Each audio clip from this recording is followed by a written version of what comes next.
High बंधुरा आज आमी कचुरलतिर रेसिपि बानाबो।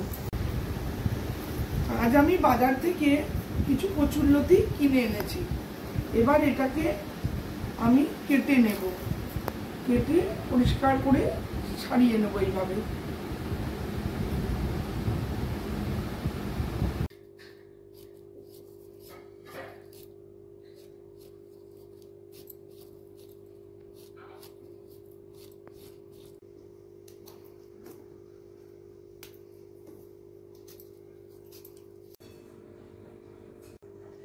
আমার সব কচুরলতিগুলো কাটা হয়ে গেছে।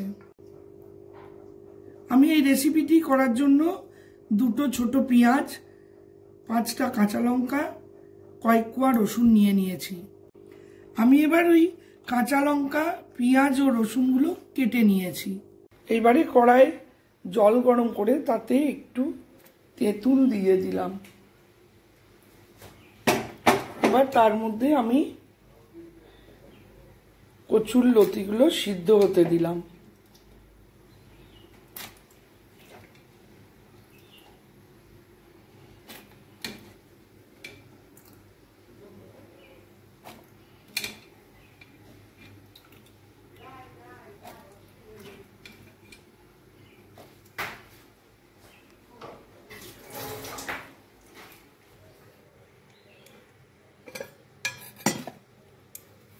আর এতে একটু সামান্য পরিমাণ লবণ দিয়ে দিলাম সিদ্ধ হওয়ার সময়।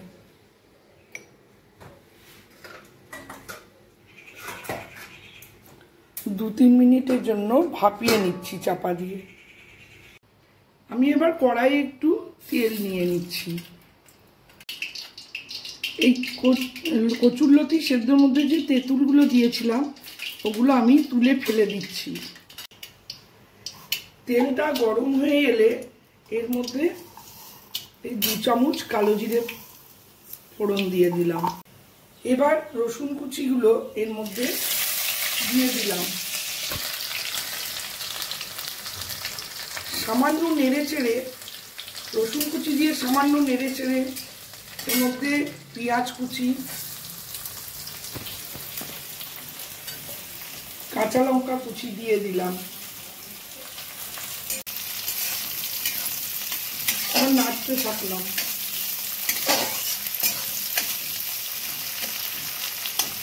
এবার এতে সামান্য পরিমাণ নুন দিয়ে দিলাম, হাফ চামচের মতো নুন দিলাম।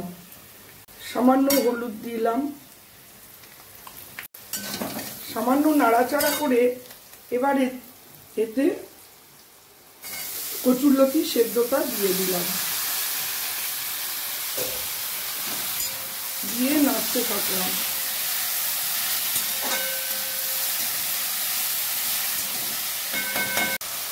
যতক্ষণে আমি একটু চিনি দিয়ে দিলাম, যতক্ষণ আমার রেসিপিটি রান্না হচ্ছে ততক্ষণ আপনারা আমার চ্যানেলটিকে সাবস্ক্রাইব করে লাইক শেয়ার করে দেবেন। এবার কচুরলতিটা আমার ভাজা ভাজা হয়ে এলে আমি নামিয়ে নেব। এটা গরম ভাতে পরিবেশন করলে খেতে খুব সুন্দর লাগে। এবার এটা আমি একটা পাত্রে নামিয়ে নিচ্ছি। এটা গরম ভাতে পরিবেশন করলে খেতে সুন্দর লাগবে। আমার এই রেসিপিটি তৈরি, আপনারা আমার চ্যানেলটিকে লাইক শেয়ার সাবস্ক্রাইব করবেন। অবশ্যই রেসিপিটি রান্না করে খেয়ে দেখবেন। বাই।